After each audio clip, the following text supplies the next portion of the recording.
इसलिए साधु हमने आपको दो चरित्र उठाए हैं कल। कौन कौन? एक राम, दूजा कृष्ण।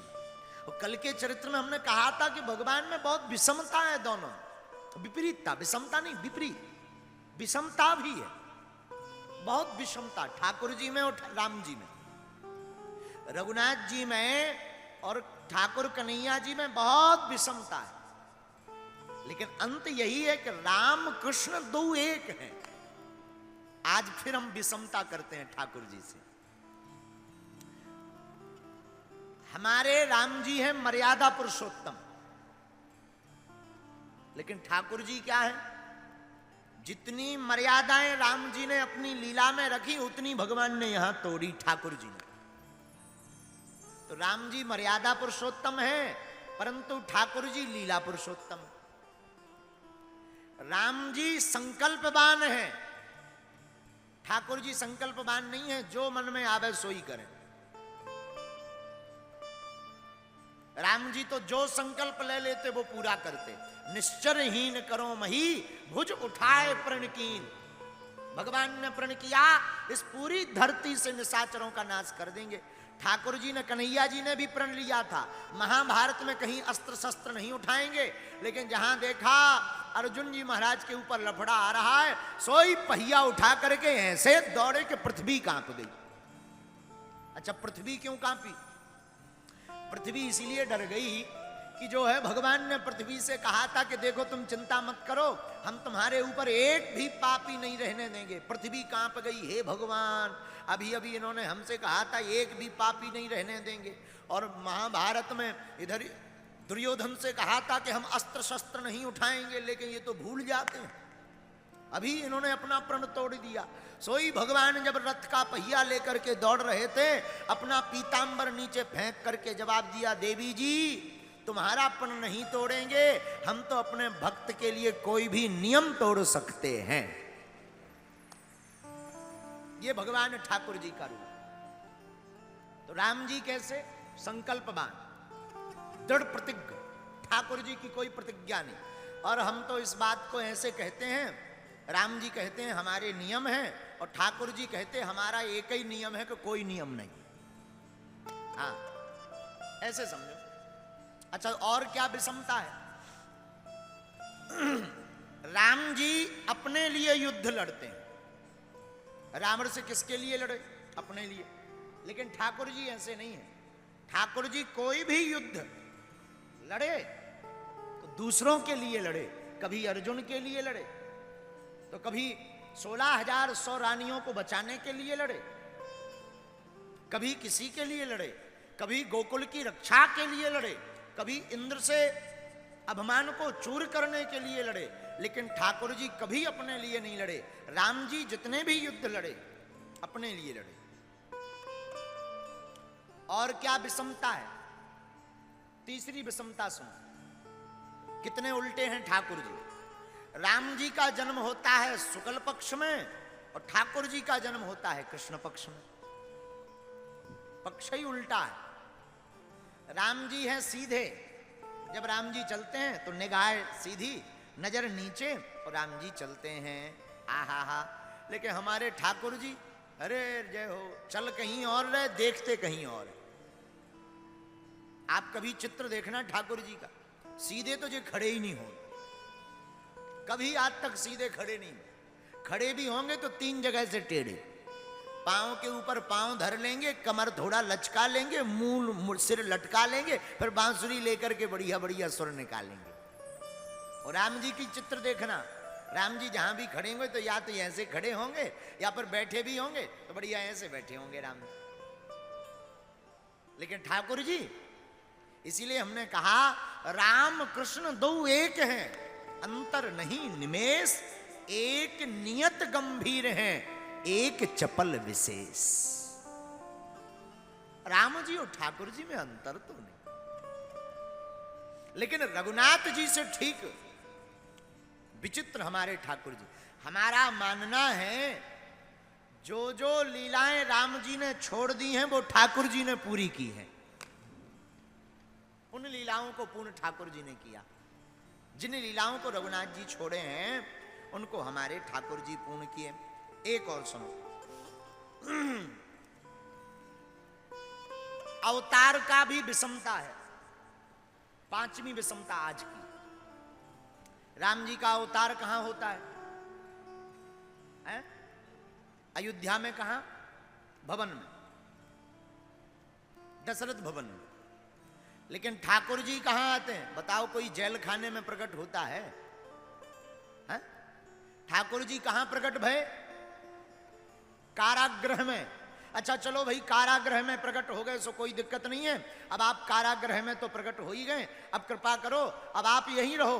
सोई इतने विचित्र हैं कि रातों रात ही गोकुल पहुंच गए। प्रकट कहीं भय, बधाई कहीं और बजी। ये तो वही वाली बात हो गई, लड़का किसी और का, नाम काऊ और को चले। तो प्रकट भय कारागृह में, बधाई कहां? गोकुल में। चलो भाई अब गोकुल में आ गए, यहीं ठहरो, अब मत जाना।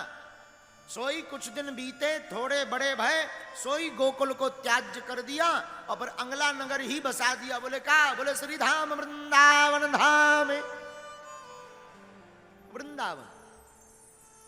चलो ठीक है, गोकुल में मन नहीं लगा होगा, राक्षस बहुत आते रहे, बड़ा परेशान करते रहे, इसीलिए भग गए।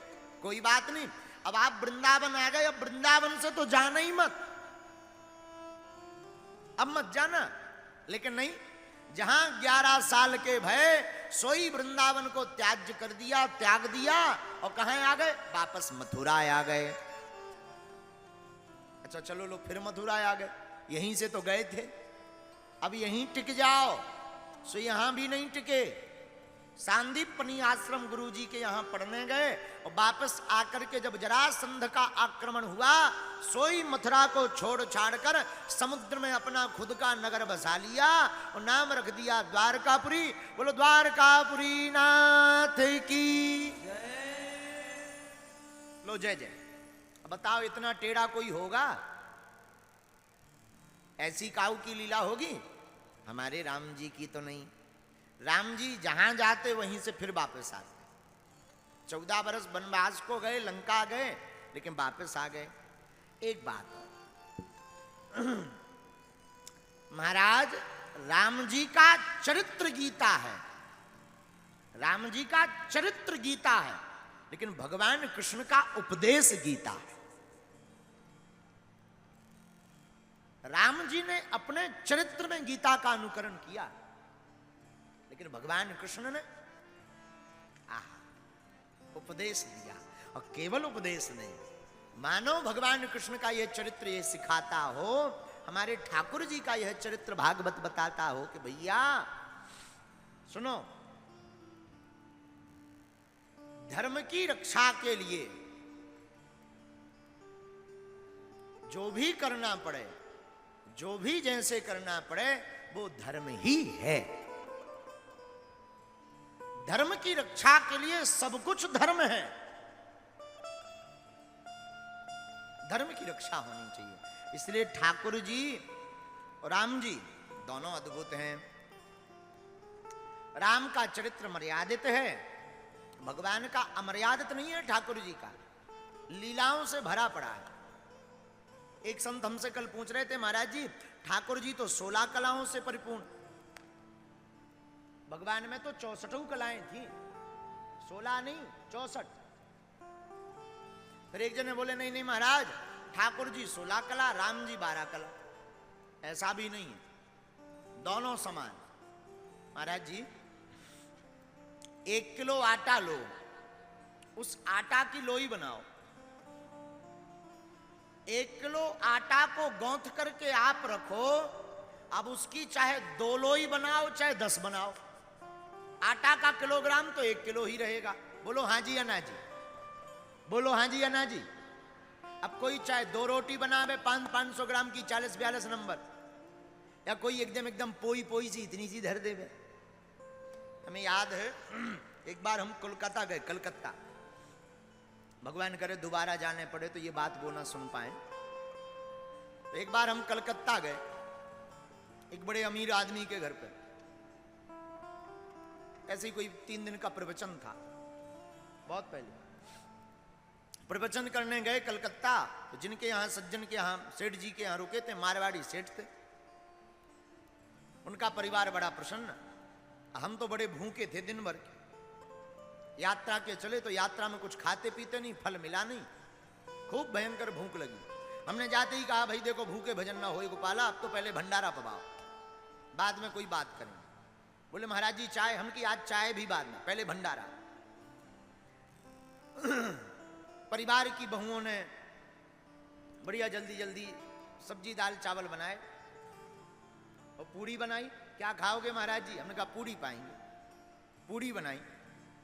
अच्छा अपन तो बुंदेलखंडी आदमी, अपने तो पूड़ी बना 1.5-2 हाथ की छोटी बनी। हमने पहली बार अपने जीवन में इतनी सी पूड़ी देखी।